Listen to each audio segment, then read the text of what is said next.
This is the book Testimonies for the Church, Volume 1, written by Ellen G. White. From the book's foreword come the following paragraphs. The 9 volumes of Testimonies for the Church, aggregating 4,738 pages of text, consist of articles and letters written by Ellen G. White, containing instruction to and pertaining to the welfare of the Seventh-day Adventist Church. A 16-page pamphlet issued in December of 1855 marked the beginning of the series of such counsels, which from time to time appeared in consecutively numbered pamphlets and books. The messages naturally dealt with issues that were current, but in most cases we are today confronted by the same problems, perils, and opportunities which faced the Church in earlier years. The earliest numbered testimonies were published only about 7 years after the memorable Sabbath conferences of 1848, when Adventist believers in the newly revived Sabbath and sanctuary truth led the foundations of the distinctive doctrines held by the Seventh-day Adventist denomination. During these few years, the cause had advanced in a marked manner. At the beginning, there were only 3 or 4 preachers, or messengers, as they then styled themselves, all of them dependent upon what they earned by physical labor and the free will offerings of the few believers, who also were poor in this world's goods. These beginnings were limited in area almost entirely to the New England states. By 1855, the year of issuance of the first testimony pamphlet, there were about a score of preachers of the Sabbath and Advent message.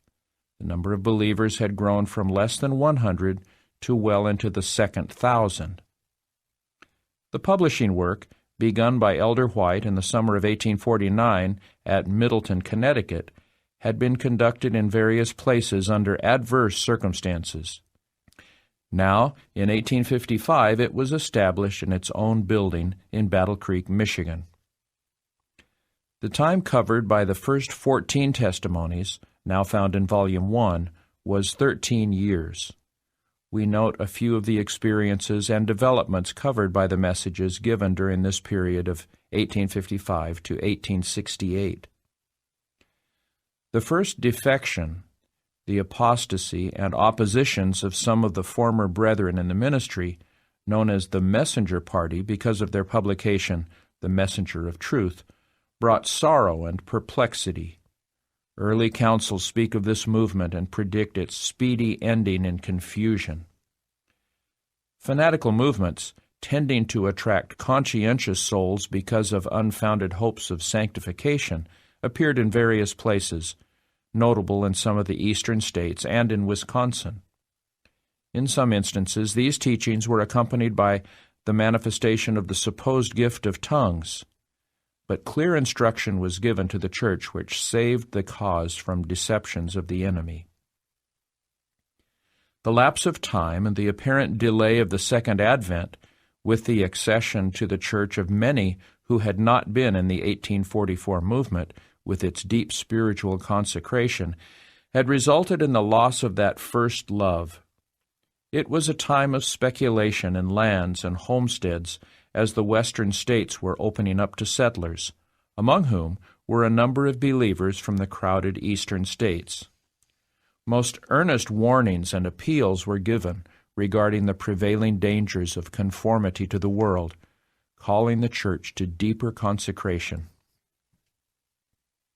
In the latter part of 1856, attention was called to the Laodicean message of Revelation 3. Formerly, this counsel was understood to apply to the Advent believers who had not followed in the advancing light of the third angel, and who had organized themselves into another church, bitterly opposing the Sabbath truth. Now they saw themselves as lukewarm, and in need of heeding the counsel of the true witness. For 2 years or more, the believers were mightily stirred by this message, expecting that it would lead them directly into the loud cry of the third angel. The earnest messages in the testimonies relating to this movement can better be understood with a knowledge of this background. It was an age of discussion and debates. Many of our ministers were challenged to discuss the Sabbath and other truths, and some were taking an aggressive approach in such debates. This called for counsel from heaven. One of our prominent ministers, Moses Hall, engaged in debates with spiritualists, at first at their challenge, later at his. As a result of this daring move, he was swept into the mazes of spiritualism. Then it was that Mrs. White published her Communications to Elder Hall, making public letters that had been written to him during past years that, if heeded, would have saved him from making shipwreck of his faith. Those were the years when steps were being taken in organization. Against this move were the fears of some who had passed through the experiences of the second angel's message that church organization was a mark of Babylon. The issues of organization, as they were met and discussed among the brethren, are manifest in many of the communications given to the church through Mrs. White. And when, in 1860, the publishing work was organized, and when, after much discussion and some questionings, the name Seventh-day Adventist was adopted, the move and the name itself were shown to be in harmony with the divine will. Immediately following the final steps in church order marked by the organization of the General Conference in May 1863, came the memorable vision in Otsego in June, when Mrs. White was given a view of the principles of what was termed health reform, with a revelation of the relation between obedience to the laws of health and the attainment of character necessary to fit the members of the church for translation. Closely associated with this was a reform in dress. 2 years later, counsel was given, we should have a health home of our own, which led to the establishment of the Health Reform Institute, to which, and regarding which, much counsel was given. As the light was followed, this institution grew until it was one of the best of its kind in the world. During the period covered in this volume, the governing principles which led to its success were clearly laid down.